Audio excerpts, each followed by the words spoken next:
Bom dia! 16 de agosto de 2024, sexta-feira, Brasília, Distrito Federal, Brasil. Mais um vídeo da série Deus, um delírio. Deus, um delírio.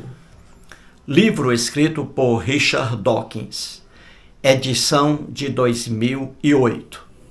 Edição de 2008. Estou fazendo uma série e esse aqui, o 47º vídeo, 47 vídeos até agora. Começamos analisando tudo o que está escrito aqui na capa e tudo que está escrito na contracapa.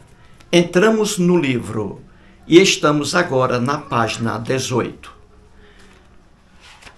Tenho mostrado aqui que a partir da página 12 até a página 22, o Richard Dawkins traz 18, ou melhor dizendo, traz 8 críticas negativas a este livro aqui.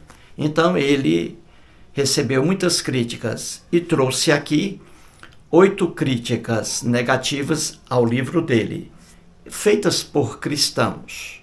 E estamos agora já para analisar a 8ª crítica, a última crítica. A 8ª crítica está aqui na página 18. E vamos analisar isso aqui. Então, aqui está.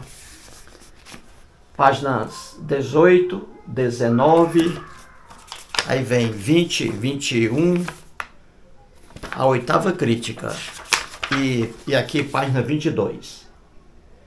Então, vamos analisar aqui a 8ª crítica trazida aqui pelo Richard Dawkins. Eu sempre digo, não é?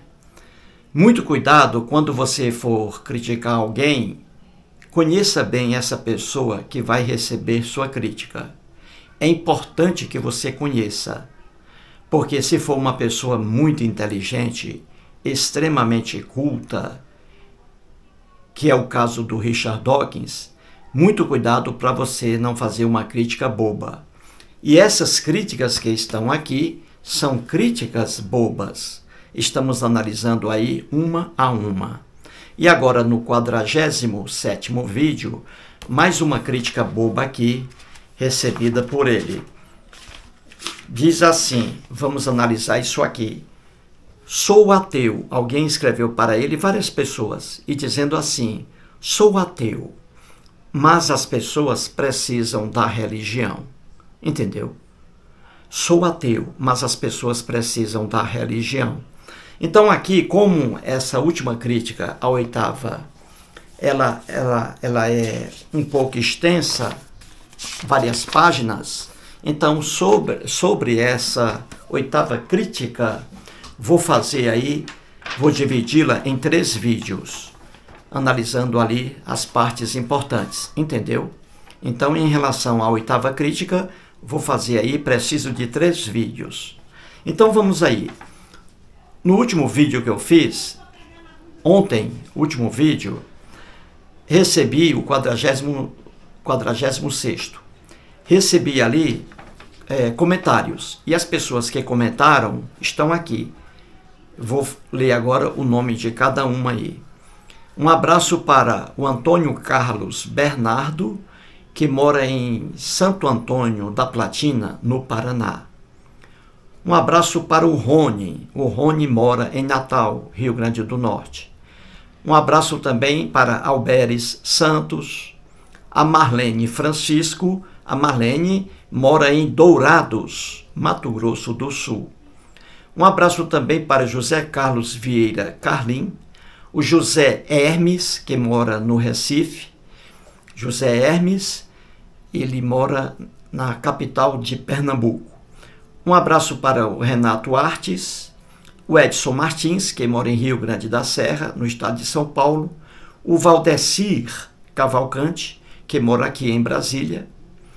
Um abraço para o Sebastião Hilário, que mora em Itabira, Minas Gerais, terra de Carlos Drummond de Andrade, e eu conheci o Sebastião Hilário lá em Itabira. Eu saí de Brasília e fui até lá para apertar a mão dele. Um parabéns tá aí. Obrigado também ao Juarez Saraiva, ao José Francisco da Silva. O José Francisco da Silva mora em São José dos Campos, no estado de São Paulo. E um abraço para o José Cunha. José Cunha, ele aparece aí na minha página, está aparecendo, ele é cristão. E ele diz aí que os ateus vão morrer não, os ateus, depois da morte, os ateus serão queimados eternamente no fogo do inferno. E dizem para o José Cunha, e ele acredita, que o cristianismo é uma religião de amor. Coitado do José Cunha. Mas um abraço aí, viu, José? Um abraço aí, meu irmão, e continue assistindo aos vídeos. Será muito importante, viu, José, sua atenção aí. Então, gente, vamos agora à 8ª crítica aqui no livro de Richard Dawkins. Vamos lá. Veja acima aí, 8ª crítica. E aí, entre aspas, né? Vamos lá. Alguém escreveu aí, muitas pessoas, né, escreveram para o Richard Dawkins e ele passou a responder às críticas. Então, muita gente escreveu assim, veja acima aí, entre aspas. Sou ateu, mas as pessoas precisam da religião. Muito bem. O Richard Dawkins, ele não comenta sobre isso aí, mas eu vou comentar. Então veja aí, uma pessoa que afirma assim, ó, sou ateu, mas as pessoas precisam da religião. Essa afirmação é uma afirmação completamente tola e que traz paradoxo, traz contradição, traz falta de lógica. Mas muita gente diz isso aí, sou ateu, mas as pessoas precisam da religião. Então, onde está o paradoxo aí? Onde está a contradição, hein, gente? A falta de lógica nessa afirmação. Está aí, ó. Veja a palavra ateu e a setinha aí para baixo. Quando uma pessoa diz assim, sou ateu. Sou ateu. Ateu é uma pessoa? É. Não é uma pessoa? É. Todo ateu é uma pessoa, não é? Então, veja aí. O ateu diz assim, então veja a contradição na afirmação. Sou ateu, ou seja, sou uma pessoa, mas as pessoas precisam da religião. Percebeu aí, gente? Percebeu aí o paradoxo, a contradição? Ora, se todo ateu é uma pessoa, então um ateu não pode dizer assim, sou ateu, sou uma pessoa, mas as pessoas precisam da religião. Entendeu o paradoxo? Ora, se o cara é ateu e ele é uma pessoa, o ateu não precisa da religião, não é isso? O ateu é uma pessoa que não precisa da religião. Mas aí a pessoa está dizendo que ela é ateia, mas que as pessoas precisam da religião. Viu aí a contradição? O ateu é uma pessoa, não precisa da religião, mas ele diz aí que as pessoas precisam da religião. O ateu está no meio aí, ó. Viu aí o paradoxo, a falta de lógica, a contradição? Se uma pessoa diz, sou ateia, ela não pode dizer que as pessoas precisam da religião, porque ela é uma pessoa e ela não precisa da religião. Entendeu? Muito bem. E o sentido aí, sou ateu, mas as pessoas precisam da religião. Isso aí também é de uma ingenuidade total. Milhões de pessoas no planeta Terra não precisam de religião. Entendeu? Não precisam de religião. E no fundo, ninguém precisa de religião. Isso é apenas uma ideia boba. E é o que veremos aqui. Vamos agora à esquerda aí, ó. Outra crítica no livro aí, ó, na página 18. E agora na página 19. Outra crítica aí, ó, entre aspas, que o Richard Dawkins recebe com frequência. Diz assim, está aí, ó, na página 18, na página 19 do livro. Diz assim, o que você vai colocar no lugar dela? Ou seja, ele está dizendo aí, as pessoas estão dizendo para o Richard Dawkins que a religião, ela conforta as pessoas e ela é necessária por isso. E aí a pessoa diz, ó, o que você, Richard Dawkins, vai colocar no lugar da religião, hein? Para consolar as pessoas. Veja aí. E continua, ó. Como você vai consolar quem perde o ente querido, hein? Quem escreveu aí está dizendo que a religião conforta. E ela é importante por isso, porque ela serve como um consolo, entendeu? E a pergunta ainda aí, ó, como vai suprir a carência? Uma pessoa carente precisa de uma força espiritual levada pela religião. As pessoas escreveram isso aí para o Richard Dawkins. Mais uma bobagem que a gente vai ver aqui. Entendeu, gente? Então, muitas pessoas escreveram para o Richard Dawkins dizendo que a religião é importante, que ele não tem como colocar outra coisa no lugar da religião para consolar, por exemplo, quem perde um ente querido. E não vai suprir a carência, a não ser a religião. Quem afirma isso aí é um comentário bobo. É por isso que eu digo, quando você vai contestar um livro de alguém, no caso aqui o Richard Dawkins, você tem que ter cuidado, porque ele é um cientista, ele é inteligentíssimo, ele é culto, é um homem que passou a vida toda estudando. Então, criticar um homem desse, você tem que ter uma bagagem cultural muito grande. Se não tiver, você vai cair do cavalo. Não literalmente, não é? Então, muito bem. A esquerda aí, essa outra crítica, né? Dizendo que a religião consola quem perde um ente querido. Será verdade isso, gente? Veja aqui, eu botei aí como exemplo. Vamos pegar um exemplo. Vamos pegar uma mãe que perde um filho. O filho foi assassinado. Será que a religião conforta essa mãe? Porque os cristãos dizem. Será que consola? Será que isso é verdade? A gente tem que analisar. Então vamos lá pegar o exemplo. Uma mãe, aqui em Brasília, por exemplo, uma mãe perde um filho. O filho foi assassinado. Só era a mãe e o filho. A mãe está sozinha. Muita tristeza para a mãe. Agora vamos aí para o quadro do meio. Aí eu pergunto, vamos pegar o cristianismo aqui como religião. Será que o cristianismo consola essa mãe? A doutrina do cristianismo, estou perguntando, a doutrina do cristianismo, será que ela consola essa mãe, como os cristãos dizem, que a religião serve para consolar? Por exemplo, quem perde um ente querido, será que o cristianismo consola? Eis aí a pergunta, gente. Vamos analisar isso aí? Então a pergunta é, o cristianismo consola uma mãe que perdeu um filho assassinado? A resposta é, depende. E aí estão as três opções. Na primeira aí, acima, vamos lá. A mãe é cristã e o filho também é cristão. E aí o pastor evangélico diz para aquela mãe que o filho dela, nesse momento, está no céu, está com Jesus, porque ele era cristão, entendeu? E que quando a mãe morrer, a mãe se encontrará com o filho no céu. Isso é um consolo religioso? É. A religião consola. Então veja bem, a mãe é cristã e o filho também é cristão. E o cristianismo diz que quando morrerem, vão para o céu. Muito bem, isso aí serve como um consolo? Serve. Vamos lá. A segunda opção aí. Vamos supor que essa mãe seja cristã e o filho dela que foi assassinado não era cristão.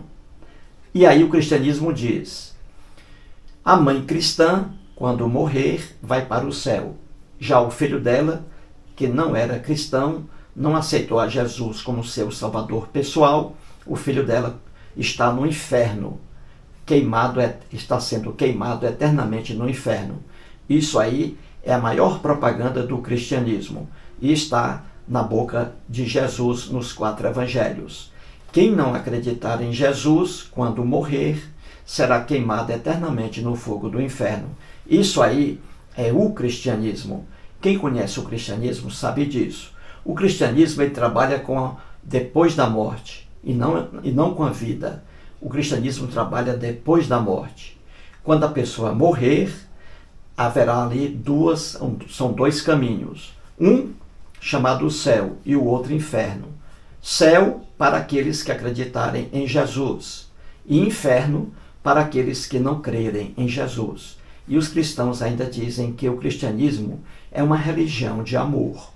Agora eu pergunto aí, nessa segunda opção, o pastor diz assim para a mãe: mãe, você é cristã, seu filho não era cristão. Seu filho nesse momento está sendo queimado no fogo do inferno. E você, mãe, quando morrer, vai para o céu. Aí está o cristianismo. E aí, ele consola a mãe? De forma alguma. A mãe vai ficar aterrorizada quando o pastor dizer isso aí. Mas é a verdade do cristianismo. O pastor tem que dizer isso porque está lá nos 4 evangelhos. Isso atribuído a Jesus. Então, eu pergunto, um pastor diz para uma mãe cristã: mãezinha, você é cristã, você aceita Jesus como seu salvador pessoal, você vai para o céu. Quando morrer, você vai para o céu. Já o seu filho, não, o seu filho não era cristão.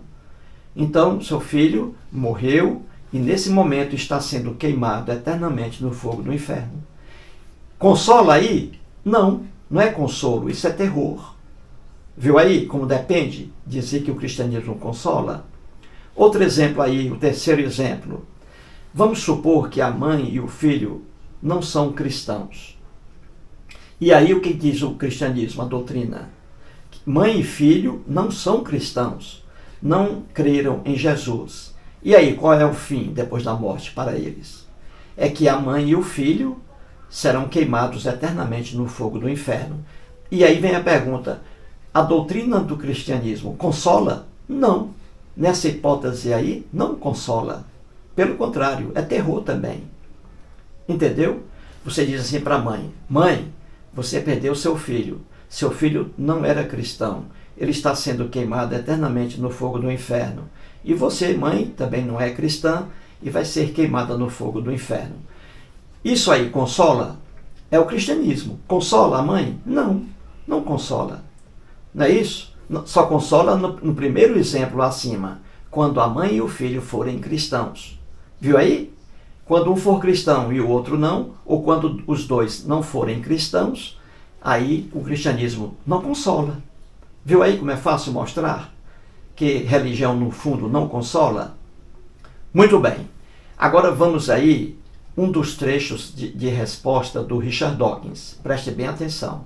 Richard Dawkins. Isso aí está na página 18, gente. Ele respondendo a essas críticas aí. E veja o que ele diz. A necessidade de consolo da humanidade existe, é claro. Mas não há alguma fragilidade na crença de que o universo nos deve um consolo, como de direito? É impressionante, além do mais, a quantidade de gente que não consegue entender que se X é um consolo, não significa que X é verdade. Olha aí, olha a sabedoria do Richard Dawkins. Ele diz aí que sim, que as pessoas necessitam de um consolo. Veja aí, ele diz, ó, logo no início, no meio aí, ó, a necessidade de consolo da humanidade existe. Ou seja, qualquer pessoa sabe disso. Entendeu? Que o ser humano gosta de ser consolado. Entendeu? Mas aí ele diz, o Richard Dawkins, existe, ele faz uma pergunta e é uma resposta. Ele diz que existe uma fragilidade. É frágil a ideia de que a crença de que o universo deve consolar alguém. É frágil essa ideia aí, ó, de que a crença no universo, que o universo deve a cada ser humano uma espécie de consolo. Ele diz que isso aí é de uma fragilidade sem fim. Pedir que o universo venha a dar um consolo a alguém. Você entendeu? E a segunda parte aí, ele diz que é impressionante, além do mais, a quantidade de gente que não consegue entender que X é um consolo, não significa X é verdade. Então vamos agora explicar isso aí à direita. Fragilidade na crença. É isso aí, acreditar que alguma coisa do universo consola o ser humano. Isso é frágil, não tem sustentação alguma. Entendeu? É uma ilusão você esperar do universo uma forma de um consolo para um ser humano. Nem para ser humano e nem para animais irracionais. Entendeu? O universo não consola ninguém. Agora vamos aí ao segundo ponto. Vamos ao segundo ponto. O Richard Dawkins diz que um exército de pessoas não consegue raciocinar. Um exército de pessoas, ele diz, pensa que se X é um consolo, então X é uma verdade. E aí está o engano. E aí está o engano. X é um consolo, logo X é uma verdade. Errado. Errado. Porque X pode ser um consolo, mas não é verdade coisa alguma. Entendeu? E vamos trazer aí 5 exemplos de que X é um consolo, só que X não é uma verdade. O primeiro exemplo aí, vamos lá, veja aí na chave. Seu filho está no céu com Deus. Vamos lá. Alguém disse para a mãezinha, você perdeu seu filho, mas fique tranquila, porque seu filho está com Deus nesse momento no céu. Isso serve como consolo? Serve. Mas é verdade isso? De forma alguma. Não é verdade. Isso é uma ilusão. O céu não existe como morada, nem o inferno como morada também. Veja bem, o cristianismo trabalha com 2 lugares, 2 caminhos. O céu e o inferno, o cristianismo. Veja bem, que nada tem de amor. Para o céu, aqueles que crerem em Jesus, e para o inferno, aqueles que não crerem em Jesus. O cristianismo joga a tortura eterna para quem não crê em Jesus. Isso é consolo? De forma alguma, isso é o terror. Agora vamos ao segundo exemplo. Alguém diz assim, ó, sua mãe está no inferno porque não era cristã. Imagine, um filho perde a mãe, um filho perde a mãe. E a mãe era ateia, a mãe era judia, do judaísmo, a mãe era budista, por exemplo, e o filho era cristão, o filho é cristão, ele perdeu a mãe budista. Aí alguém diz a ele, olha, sua mãe não era cristã, ela não creu em Jesus, ela não acreditava em Jesus. Então, sua mãe, nesse momento, está sendo queimada eternamente no fogo do inferno, porque não creu em Jesus, não acreditou em Jesus, entendeu? Aí eu pergunto a você, isso é consolo para o filho? Claro que não, mas é a doutrina do cristianismo. Ele tem que dizer isso para o filho que perdeu a mãe, que não era cristã. Sua mãe está no inferno, porque não era cristã. E você vai para o céu, porque você é cristão. Então, o cristianismo aí consolou esse filho, sabendo que a mãezinha dele, que ele tanto ama, está queimando no inferno, só porque não era cristã, viu aí? Isso não é consolo, viu aí? E muito menos verdade. O terceiro exemplo, veja aí, um cara leva um tiro no coração, e aí sangrando muito, aí a pessoa vem para dar uma força a ele, a pessoa sabe que ele vai morrer, mas aí diz assim, no terceiro exemplo, ó, o ferimento é leve, vamos levá-lo a um hospital. Então a pessoa diz isso para quem está morrendo, para que ela não fique desesperada. Isso é um consolo, gente? É. Só que isso é verdade? Não, porque o sangramento é horrível, a pessoa vai morrer. Então alguém mente, alguém diz para ela, o ferimento é leve, vamos levá-lo a um hospital, mas não é leve. Então isso é consolo? É, mas é verdade? Não. Então X é um consolo, não quer dizer que X é uma verdade. Você entendeu? O quarto exemplo, Pelé, quando o Pelé morreu, a mãezinha dele, Dona Celeste Arantes, estava viva, a mãe do Pelé, muito doente. E o Pelé morreu. Ninguém disse para a mãe dele que ele havia morrido, porque senão ela não aguentaria. Então aí a pessoa diz assim, ó, Dona Celeste, seu filho Pelé viajou e voltará logo. Alguém disse isso para a mãe dele. Não disse que ele morreu, porque senão ela teria um baque. Aí alguém disse, Dona Celeste, seu filho Pelé, ele viajou e vai voltar logo. É mentira. Isso é um consolo para a mãe dele? Foi um consolo? Foi. Mas é verdade? Não, ele estava morto. O quinto exemplo, alguém está com doença, um amigo meu estava com uma doença, um câncer no estômago. Ninguém disse para ele que ele estava com câncer no estômago, mas ele estava sem solução e ele morreu, um amigo meu. Mas aí a mãe dele dizia, seu problema de saúde, meu filho, não é grave, você vai se recuperar logo. Isso é um consolo? Foi um consolo para ele? Foi. Mas é verdade? Não.